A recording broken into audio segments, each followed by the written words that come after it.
There are so many consultants supporting entrepreneurs, CEOs. There's so many business coaches, HR consultants, IT consultants, the list goes on. But I could never find anybody that specialized in helping the office manager.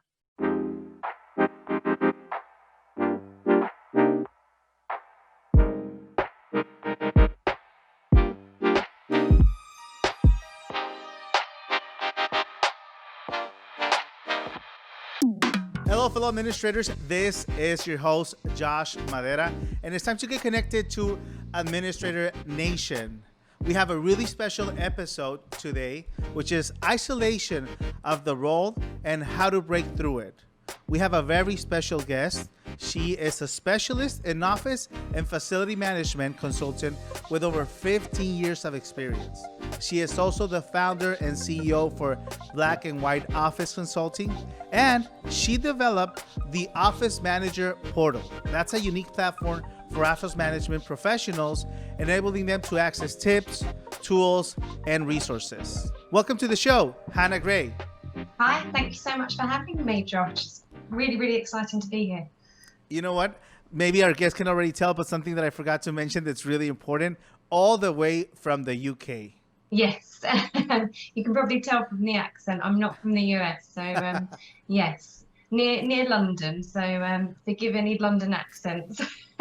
Hey, well, you know what, Hannah? I think that's as far as we had to go to find someone with your set of skills, with your experience, and with everything that you have to offer. I'm really happy that I was able to find you and connect with you through one of your blogs that you write, especially for business administrators, especially for managers. That's how I was able to find you, through your blogs for administrators, for managers. And I didn't doubt 1 minute to reach out to you. And I said, you know what? We need Hannah on our podcast. So thank you for accepting, Hannah. Oh, thank you so much for reaching out. And I'm really glad that across the pond you were able to find me. And yeah, I found the same, right? And that's why I set this business up, because there isn't really anybody out there cheering on, coaching, supporting, training, and giving tools and access for office managers and business administrators. So here I am doing it in the best way that I can. Yes, I think that it's really the target. All the focus is there. You know, we see a lot of things for entrepreneurs, for CEOs, for business owners, but the office manager, the administrator, they have a unique role within the companies. And I know we're going to talk a lot about that moving forward, but I want our listeners to get to know you a little bit more, because you have a lot of experience when we talk about managing. Can you share a little bit more about that, Hannah? Yeah, of course, love to. So I've always been in office and administration roles. Since I left college, I did a legal secretarial diploma and really just kind of found my love for office management early on. So I started managing secretaries when I was about 19, 20 years old. I had 20 secretaries that I managed. And it was always because other people saw more in me than I did, I think, in my capability. So I was very fortunate in that, in my career. And I don't think a lot of people are that lucky. And then I first found office management, and you can tell, you know, I'm smiling from ear to ear, because I just adore the role. For me, it's everything that I've ever looked for in my career. It's where my passion is. And you know, being able to support business in the way that the office managers do and giving back, even though there are some really tough times, it's such a gratifying role when you can take a step back and look at it. So I found my love for it in JP Morgan. So I started to work for them when I was about 24, 25 years old, and I got involved in a £170,000, so what, probably $250,000 or so fit out. In the absence of the office manager. She went on holiday to Florida and they were like, hey, Hannah, can you step in and do this and do all these other things? And I was just like, mind blown. And anyway, within a few weeks, she was back and they said, we want you to move away from your EA role and we want you to consider being an office manager, because you're amazing. You're a massive asset to the company. will you do it? And I didn't have to think on it for long, basically. And then, yeah, I just grew from there. I mean, JP Morgan to RBS, both big corporate companies, where you probably know you have so many departments doing the office management responsibilities and the business admin responsibilities. So there's a procurement department, a health and safety department, HR, and so on and so forth. And I wanted to find a job where I could have a lot more responsibility on my shoulder. So I moved to smaller firms that had a global responsibility where you had a lot more on your shoulders. And again, my love for it just grew and grew and grew. And I recognized a need. Like you say, there are so many consultants supporting entrepreneurs, CEOs, there's so many business coaches, HR consultants, IT consultants, the list goes on. But I could never find anybody that specialized in helping the office manager.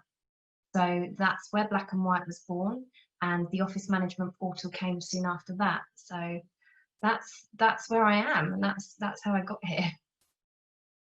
That's great, Hannah. Thanks for sharing your story. And I know that it's how many years have you actually been doing just the consulting part? Four and a bit now. Yeah, it was 4 in July in my company. So a nice feeling when you get past year 1, year 2. To be 4 years old is a great feeling. So yeah, trained dozens of office managers on a one-to-one basis, and later this year I'm hoping to launch group training here in London to start with, and then we're going to virtualize that.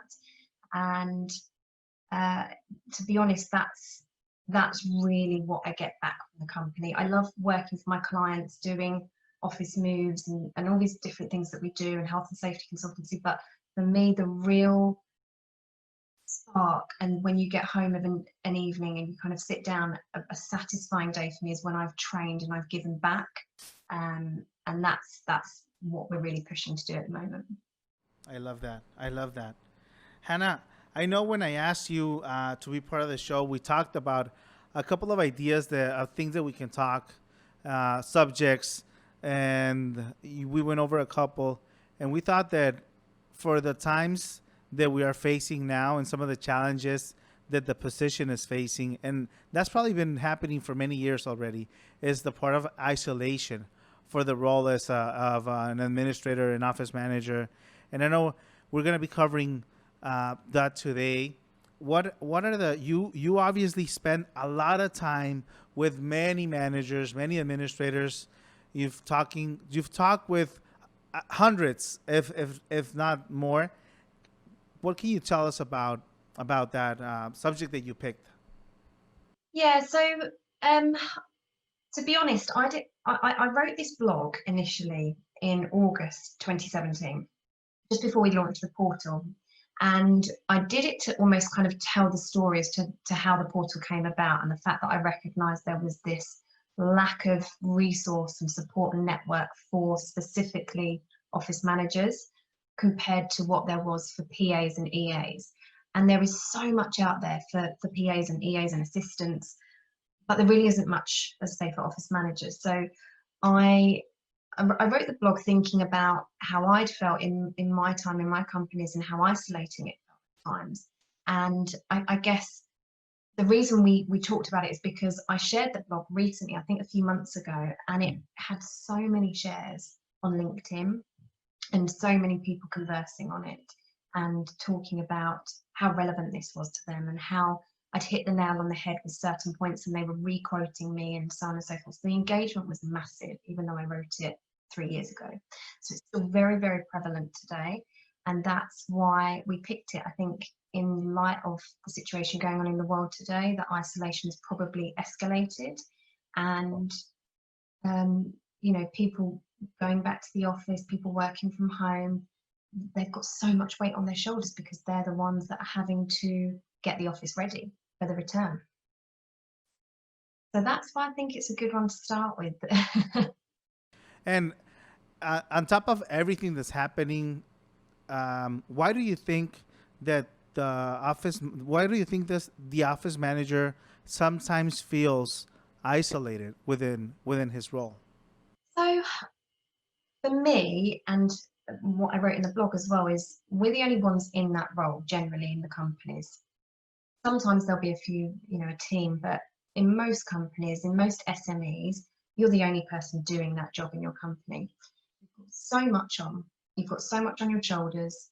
You've got so much responsibility, particularly here in the UK with health and safety. There's an awful lot of red tape around it, more so than in many other countries, and it's a legal responsibility. You have to be confidential and discreet because you are working with the top. You know what's going on. You know when there's an office move coming up or you're downsizing. All these different things that other people will not be privy to. Yes. Generally, no one knows what we do either. And a lot of my members, a lot of my contacts over the time have said to me, I've literally had people come up to me and say, "What do you even do here?" And and it's offensive, but also shows that you really have to push and demonstrate what you do and the value that you can add to that company. And we'll talk about that probably later with how to break through it. But yeah, no one recognizes that you actually have so much on your plate, and without you the aircon wouldn't run, for example, and the second it breaks or the second the coffee machine breaks, you're the one. And it's quite a negative role at times, because most people come to you when they have a problem rather than when they coming to you saying, "Hey, well done, by the way, for keeping the lights on today, good job." No one's going to come to you. It's a thankless job most of the time, and we tend to have to justify to other people what we do. And so all of that combined, plus I'm sure some other factors, make you feel very isolated and somewhat vulnerable as well.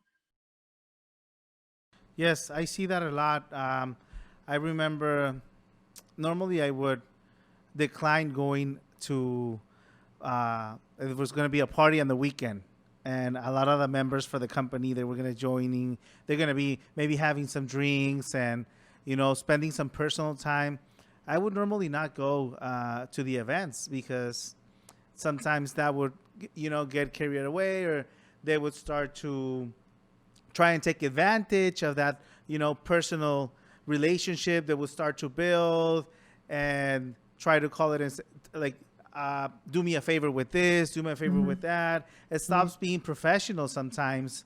Those were one of the challenges that I was facing that kind of forced me. It's not that I'm not a fun guy or I don't want to go get some drinks or some beers with the rest of the team. It's just that sometimes that can go in a bad direction. And that, I think that also affects the part of, being isolated and keep having your own little space.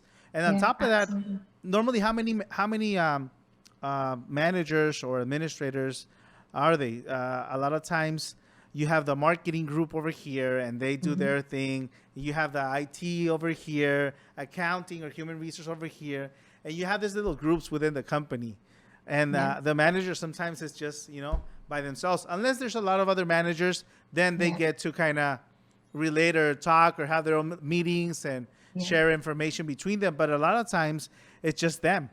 Yeah, absolutely. And even for me, in my experience, the thing is, when you're an office manager, generally the people that manage you don't even know what you do. And it was very much the case for me in my last job.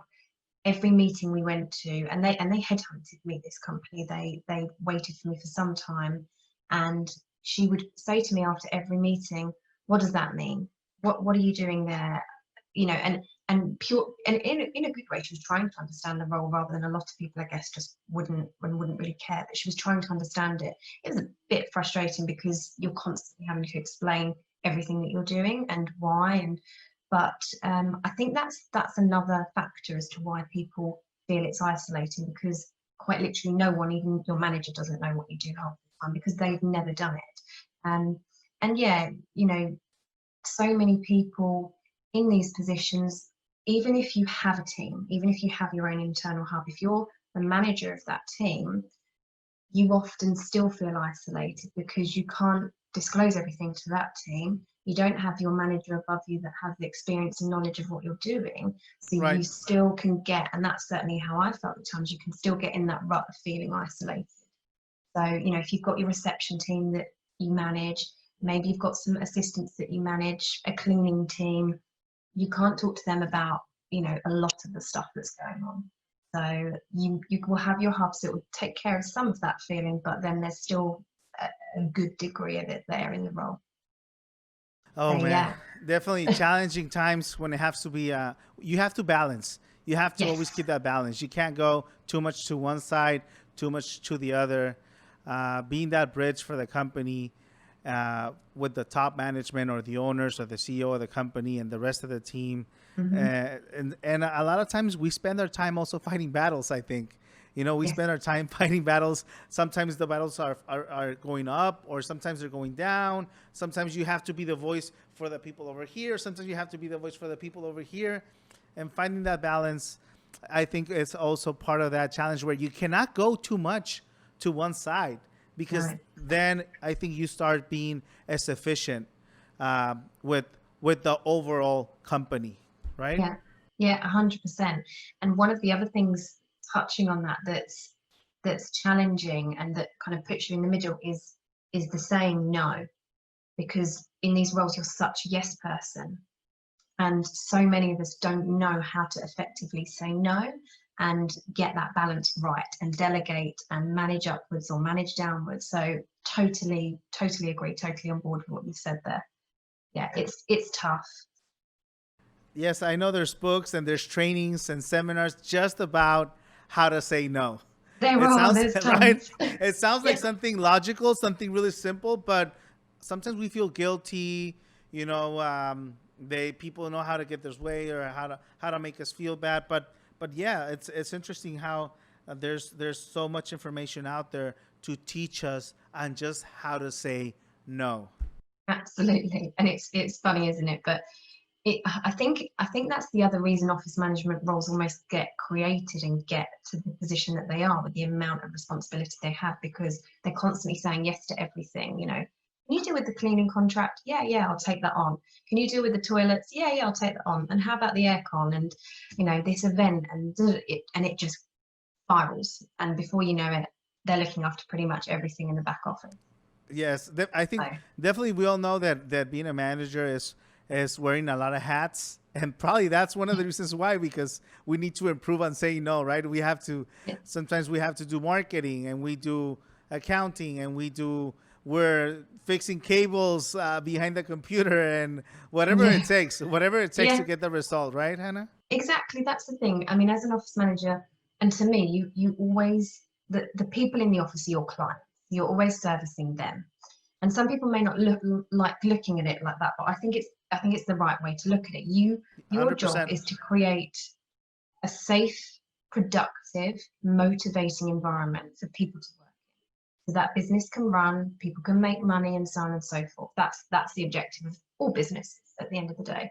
And you need to do that almost invisibly, um, you know, to do it, but not to cause drama in and amongst it, to just get on with it so people can get on with their jobs. So when people's coffee isn't there in the morning because the machine's broken down and you forgot to call the engineer or whatever it might be, it can be frustrating for them. So there's a need to have a little bit of empathy in the role, but also to remain calm and to deal with these issues as they come up professionally and so on. So yeah, and we'll move on to how to break through it soon, I'm sure, but there's hopefully some useful tips in here to some of your listeners. Definitely. One of the things that I love that you just touched and mentioned was the part of servicing them. Hmm. A lot of companies talk about customer service and how it's really important for the company. But when you consider that there's external customer service and internal customer service, and the internal is that one that you just mentioned, is so important because sometimes that's one of the biggest reasons why the external customer service is not working properly. Because Yeah. the employees within the company are not being taken care of. They're not Yeah. being serviced correctly. And Yeah. what's going to happen is that's going to reflect in our clients. So I think you just made a great point, and that a lot of times it just gets forgotten or it's not even mentioned. That our role as administrators is to provide excellent service to the rest of our team members. Yeah, absolutely. And I think if you, as an administrator, if you can accept that as part of your role, and see that, you know, I used to work at a supermarket called Waitrose. I don't know if you guys have that out there yet, but, and, you know, you literally are serving customers day in, day out, and you have to remember that number one rule, the customer is always right. And it applies to your clients, to your employees, your colleagues in office management. You know, and you can do the usual thing behind their back, but to their face, it's always that calm, professional approach. But still learning how to say no sometimes when it's necessary. So maybe we're gonna have to, you know what, Hannah, probably we're gonna have to do a full episode on just how to say no. We will, yeah, we will. I've got some tips on it, so I can share them. Well, Hannah, so we've talked about some of the reasons why the manager, the administrator can feel isolated. What are some of the things that you discovered that can help break through that? Sure. So in my experience, and certainly through the network that I've created since launching the business and the portal, my top tips would be to network. This is the number one tip. Virtually or physically at events. So we run networking events in London as part of our offering. And I know we've spoken before, you guys do mix and mingle, right? Yes, we did a mix and mingle event, correct. Yeah, which sounds amazing. And all of these things, no matter who's running them, if they have your kind of people, your kind of professionals within your own profession in there, then it's key to get out there. Some people don't like to network, and I totally accept and appreciate that, so it might not be for you. But there are virtual forums and membership sites and all sorts that you can access, and you don't have to be out there putting yourself out there. You know, some introverts won't like it, but if you want to give it a go, you never have to go back again if it's not for you. It's definitely something to do, because surrounding yourself with allies, people that get you, that get your job because they're doing it as well. You share so much information, you talk about mutual suppliers that you like or you don't like, and so on and so forth, and you don't feel alone anymore. And it's the most important thing to try and do if you're at that point of feeling isolated in your role. The other thing I would say is to make yourself seen and be visible. So I know I said in contradiction to this that you need to be invisible in the office to a degree, but also make yourself seen in the sense that you need to let people know what you're doing. So one really good example is in an office, it might not be suitable for all office sizes, but do a daily housekeep. So walk around with your office, taking note of things that aren't working, be it lights out, does it feel too hot or too cold in certain areas of the office? Are the fire extinguishers in the right places? Is it clean? Has it had a good clean overnight or in the morning? All these different things. If you do that first thing in the morning every day, or maybe once a week, depending on how big your office is, people will see you and they'll be like, oh, Hannah, or oh, Joshua, can you just, I actually meant to talk to you about this. And it's such a good way of building up that visibility, but discreetly, because you're not disturbing anybody, doing these checks, showing that you're proactively caring about that office and nurturing it day in, day out, and giving people the opportunity to reach out to you physically in person instead of the old hat email and telephone approach. Being visible. Great point. I'm definitely going to have to put that into practice a little bit more, Hannah. There's so many things happening in the office that I accept that that's something that I miss. You know, I get so much into the project, into the goals, you know, into this communication that I need to have with this person or this person, that we forget about those, you know, important, simple, basic things that we need to not lose track of. So that's something that I already have here on my list of things that I need to start doing. Yeah, and it's, you know, so not only does it give you that visibility discreetly, but it also helps you run your office better, because you're getting ahead of all the issues each day before they're probably reported to you. You won't then get that, you know, depressing load of stuff in your inbox, which can make you feel isolated again. So it's kind of double-hatted, this one, where, you know, people are saying, oh, the toilets are blocked or whatever it might be, because you've already seen that issue, you've already reported it to your engineer or your maintenance guy, and they're coming in the hour to fix it. So you can put the note up on the toilet door saying, broken, maintenance on the way. You are ahead of the game. You're ahead of everybody complaining. So all of this contributes towards an overall kind of chain of events in stopping you feeling isolated and flipping the switch that you start to recognize how valuable you are for that business. Yeah, tell people about your role. This is what a lot of people don't do. And a really simple way of doing it is doing an induction with all new joiners and quite literally being there with PowerPoint slides or Canva slides, whatever you use these days. Yes. And going through, you know, this is our company, the health and safety stuff, fire safety, you know, cyber security, whatever it might be. And you literally introduce yourself to them. I'm Hannah, and this is what I do. Please do come to me if you need any help. Again, you're being proactive, you're being visible, but you're being professional and fairly discreet as well, because you're not too much in their face. So from the off, every joiner will know you. And then by doing things like feedback sessions, so if you've got a group of assistants within your business, whether you manage them or not, get them together maybe for lunch. If you've got the budget for the company to pay for it, get them together once a month for lunch and have a rough agenda of what you want to cover. Give them some updates on what you're up to.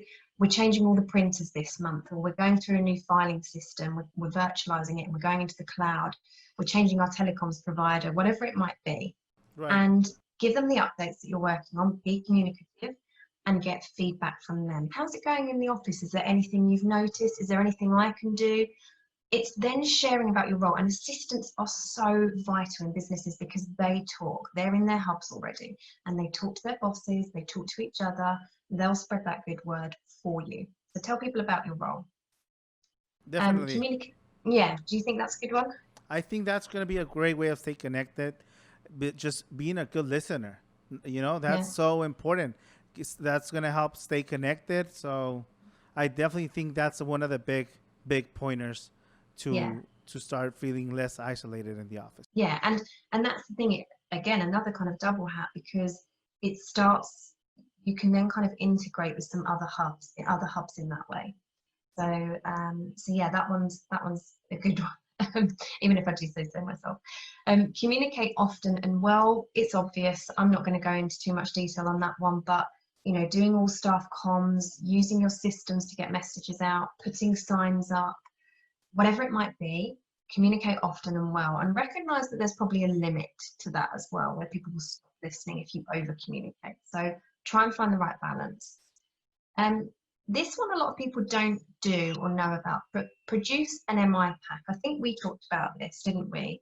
The management information pack.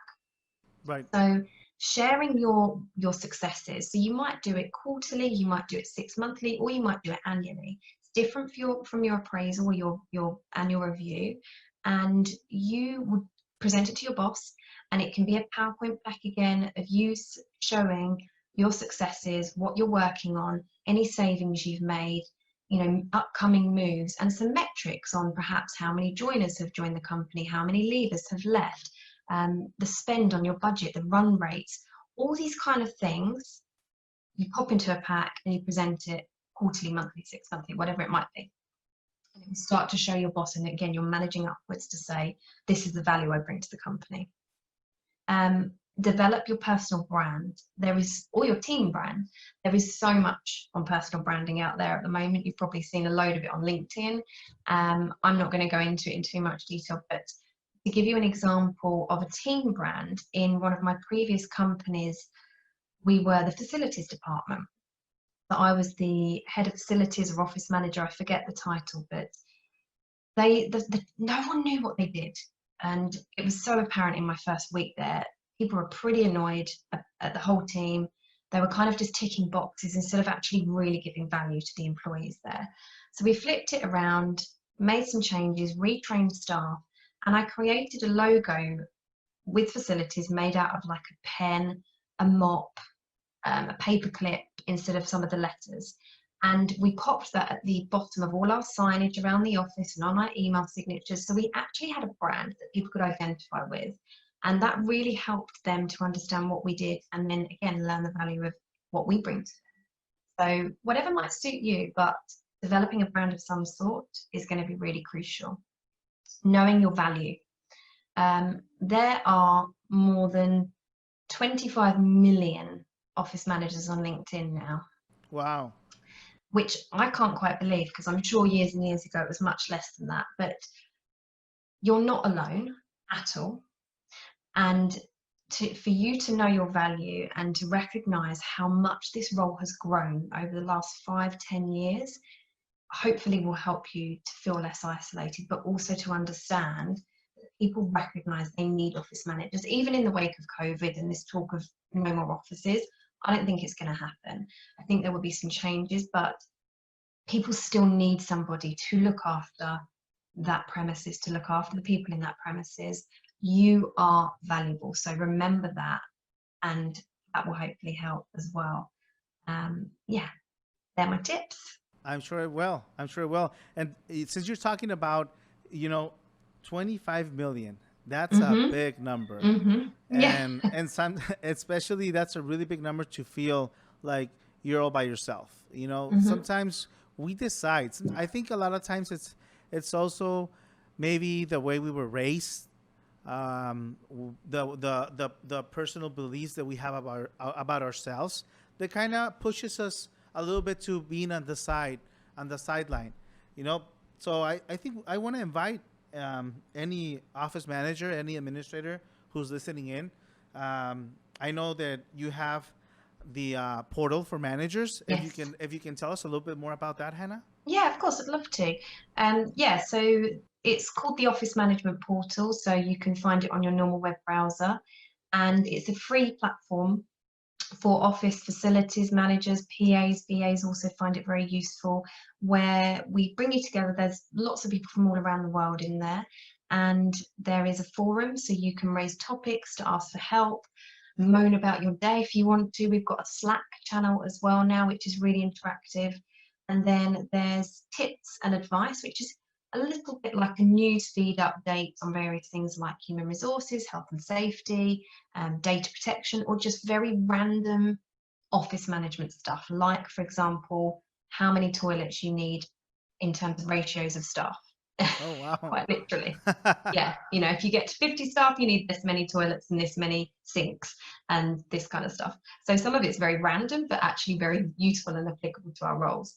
And there are templates to download. They're chargeable, but there are 200 templates, from things like office move project planners to contract planners to procurement check sheets like stationery, IT, mobiles, and it's all kind of set out, so you can just pop the information in and it will spit out a bit of a summary for you.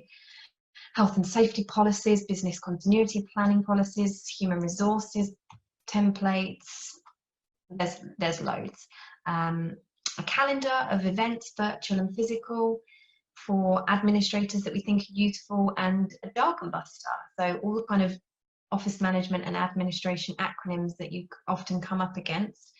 We put them in there, so it's really easy for people to get a grasp of the role and the jargon that all these different suppliers talk to us about. I think that's something great. I don't know if it's something that already existed out there, but I didn't knew about a similar portal, and I'm actually getting ready. You talked about the portal with me, like, I think 2-3 days ago, so I'm getting ready to be part of that as well. I'm looking forward to that. We also created like a simple community. We're growing a community of administrators and managers on LinkedIn. It's under Administrator Nation. So if you go into LinkedIn and groups, if people who are listening and want to be part of that community as well, they're invited. Hannah's going to be there as well in that community, and you can access to her. Hannah, where can people find you? I imagine there must be a lot of administrators and managers right now thinking, you know what, I want to learn more. What other information, what other things, what other tools are out there? How can people get a hold of you, Hannah? Yeah, so they can follow me on Instagram. I'm quite active on there actually now. I was terrible at the start of the year, but that's increased. So we're at the Office Management Group. And on LinkedIn, they can connect with me at Hana Gray. I think it's at Hana Gray, BWOC. I'll confirm. So yeah, if anyone wants to reach out and connect, then please do. And I'd love to join your LinkedIn group as well. Thank you for the invite. And yeah, reach out to me in any capacity that suits. Love to hear from your audience. Great. I'll make sure to also add the links on the bottom of everywhere we're going to be posting this podcast. And I want to say thank you, Hana, for accepting being a guest in our show. I'm super happy, and I think this is not going to be the first time that you're in this podcast of Administrator Nation. We're looking forward to having you as a guest in the future as well. And I want to thank all the listeners out there for staying connected with us. Make sure to follow us also on YouTube, LinkedIn, Facebook, and all our social media platforms. And we will be looking forward to connecting with you on our next episode. Until next time.